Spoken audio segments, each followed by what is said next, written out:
What's up, you movie-loving maniacs, and welcome back to the Lucid Nightmare.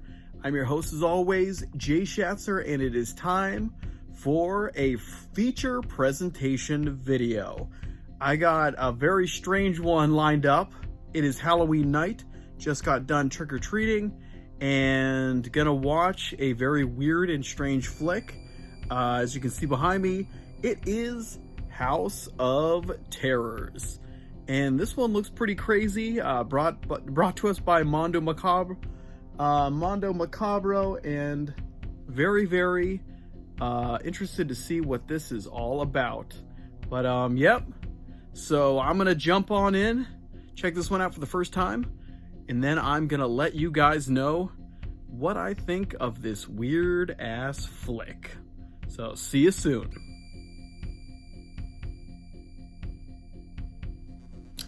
And I'm back, the credits are rolling, and I am contemplating and taking in everything that I've seen with this film. It was really a wild ride, really out there. I guess premise before I go into it, I didn't really have any kind of expectations for the film. This is literally a blind buy for me.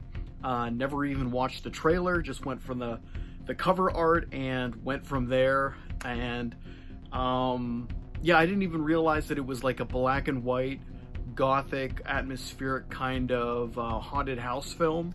So that was a really good treat and a great time of year to watch it. Yeah, let's unwrap this a little bit. It's a somewhat simplistic story, and it kind of delves into more complicated stuff. But the main premise is that a man dies who's out of his mind crazy, and after his passing and the cremation, his wife decides to go investigate this house, this mansion that he owned, that he was kind of a recluse. He kind of lived there by himself with a hunchback kind of butler. And so she goes there and to investigate. She goes there with a few people, and then more people show up at the mansion. But crazy weird stuff starts to happen. The hunchback guy, the butler, is real shady. You don't really know what he's up to, and it kind of just escalates from there. More weird stuff starts happening in the mansion, spiritual, supernatural kind of things. Nobody knows who it is, if it's the ghost of the husband or some other malevolent kind of being. Who the heck knows? But it kind of goes from there, and yeah, you'll see like all the people that they introduce that show up at the house have like kind of something they want to gain from the guy's passing. But it's just a very interesting kind of film. Like I said, it's a haunted house film in general terms, and it's a very kind of, it pulls a lot from kind of the the Hammer horror films kind of style. There's a lot of elements there that are familiar, and from the Universal monsters, just kind of the gothic atmosphere. It's a very beautifully shot black and white film, and there are just some really awesome locations throughout. Like the mansion in general, just the facade of the building, really spectacular. There's a lot of iconic shots of it. It kind of reminds me of just like the way they shot Amityville Horror with the house, kind of its own kind of entity. Really love those shots, and yeah, the interiors are really interesting, but it's just a lot of strange characters interacting with what's going on. There's a lot of possessions going on in this film, and yeah, it's I guess it's your typical kind of Asian horror film where you don't really know what to expect. There's a lot of weird strangeness going on.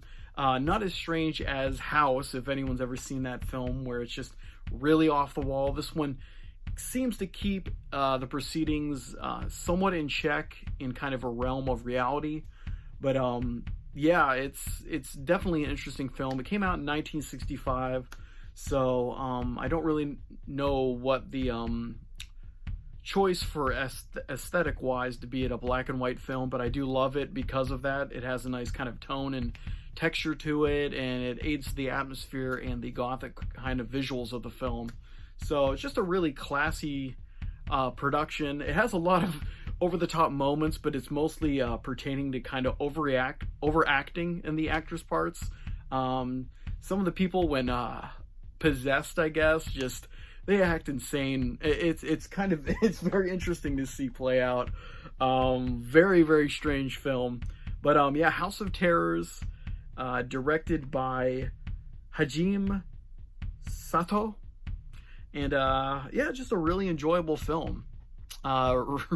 Really something unusual. Never heard of it before, like I said, blind buy, and really happy I did pick it up because it has a lot of awesome elements to it. It reminds me of a lot of different films. Whether those films were inspired by this or they took inspiration from it, I do not know, but very solid film in general. Just really awesome, and yeah. As you can see, like the visuals in the corner, it's a very strange and beautifully shot film, but the combo is very entertaining. So very pleased with it.